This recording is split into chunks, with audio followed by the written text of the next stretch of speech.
Let's talk about those three large studies out from the CDC about booster shots and the importance and also the protection against Omicron, because in early days there was real concern that maybe we would have to change these vaccines to be Omicron specific because maybe they weren't working.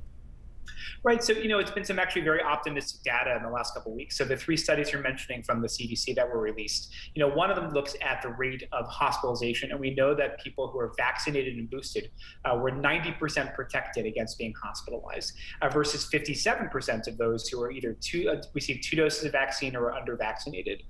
When you look at emergency department visits, the data was a little less robust, but people who, again, received the vaccine and the booster were 80% protected against even just a visit to the emergency department or urgent care versus compared to those who were not vaccinated was 37%.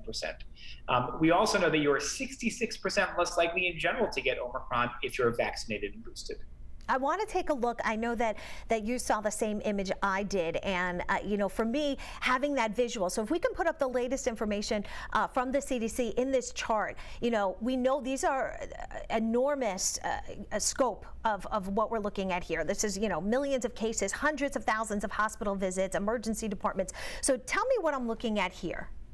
Sure. So, the yellow line at the top of the page, or the gold line as it might appear on your screen, is the number of people who get sick and infected with COVID who are unvaccinated. And when you compare that, you have to look really closely towards the bottom of the screen, which shows low rates of infection, relatively speaking, where people who receive two shots are certainly better protected than those who receive no vaccination.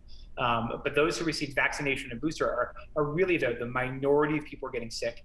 We should be clear that, a vaccine is like a bulletproof vest. It doesn't prevent you from getting shot. It prevents you from getting really badly hurt. And I think this graphic here really shows just how well protected you are if you're vaccinated and if you're vaccinated and boosted.